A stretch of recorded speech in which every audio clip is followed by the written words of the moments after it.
जय श्री राम। आप सभी को किसी मृतक का दाह संस्कार हिंदू धर्म के 16 संस्कारों में से सबसे अंतिम संस्कार माना गया है।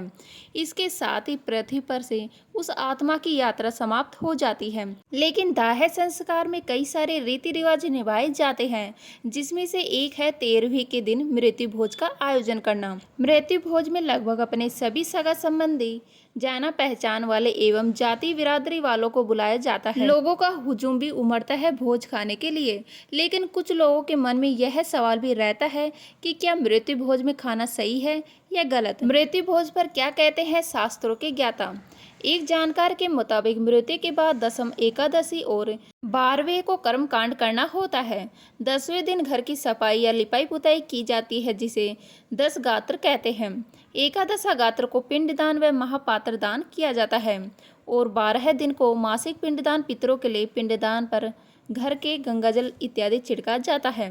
फिर 13वें दिन पर घर पर 13 या 16 पंडितों, रिश्तेदारों व परिवारों के लोगों के साथ सामूहिक भोज होता है, जिसे मृत्यु भोज कहा जाने लगा है। 13वीं पर केवल गायत्री का जाप करने वाले यानी विद्वान और तपस्वी ब्राह्मणों को ही खिलाने का विधान है। ब्राह्मण कच्ची सामग्री लेकर अपना भोजन खुद बनाते थे। वैदिक परंपरा के अनुसार सगा संबंधी क्षमता अनुसार अपने घरों से अनाज, राशन, फल, सब्जियां, दूध, दही, मिष्ठान, कपड़े आदि लेकर मृतक के घर पहुंचते हैं। उन आत्मिक जनों को भी भोजन कराया जाने लगा है और उन्हें स्मृति चिन्ह दिए जाने लगे हैं, ताकि मृतक के दुनिया से चले जाने के बाद भी उसके संबंधियों का घर से नाता बना रहे। लेकिन अब बात अलग हो गई है। इन रिवाजों को तोड़ मरोड़ दिया गया है और गलत तरीके से समझा जाने लगा है।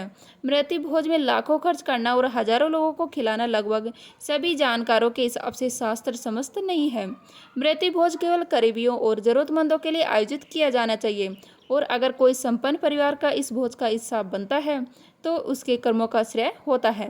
मृत्यु भोज के बारे में श्री कृष्ण ने क्या कहा है। मृत्यु भोज में खाना सही है या नहीं, इसका जवाब बहुत हद तक महाभारत के एक प्रसंग से मिलता है। इस प्रसंग के अनुसार महाभारत का युद्ध शुरू होने ही वाला था। युद्ध को टालने के लिए भगवान श्री कृष्ण ने दुर्योधन के घर जाकर संधि करने का आग्रह किया और दुर्योधन के सामने युद्ध न करने का प्रस्ताव रखा। लेकिन दुर्योधन ने श्री कृष्ण की एक न सुनी। इससे श्री कृष्ण को काफी कष्ट हुआ और वह वहां से निकल गए। जाते समय दुर्योधन ने श्री कृष्ण से भोजन ग्रहण कर जाने को कहा, लेकिन श्री कृष्ण ने मना कर दिया। इससे दुर्योधन को बुरा लगा। इस पर श्री कृष्ण जी ने कहा, हे दुर्योधन, जब खिलाने वाले का मन प्रसन्न हो, खाने वाला का मन प्रसन्न हो, तभी भोजन करना चाहिए। जब खिलाने वाले एवं खाने वालों के मन में पीड़ा हो, वेदना हो, तो ऐसी स्थिति में कदापि भोजन ग्रहण नहीं करना चाहिए। महाभारत के इसी प्रसंग को ही मृत्यु भोज से जोड़ा गया है, जिसके अनुसार अपने किसी परिजन की मृत्यु के बाद मन में अथाह पीड़ा होती है। परिवार के सदस्यों के मन में उस दौरान बहुत दुख होता है। वहीं दूसरी ओर मृत्यु भोज में आमंत्रित लोग भी प्रसन्नचित्त होकर भोज में शामिल नहीं होते। ऐसा कहा गया है कि इससे ऊर्जा का विनाश होता है। तो उम्मीद करती हूँ आज की वीडियो हमारी अच्छी लगी होगी। अच्छी लगी तो लाइक करें, शेयर करने हैं तो प्लीज़ सब्सक्राइब कर लीजिएगा।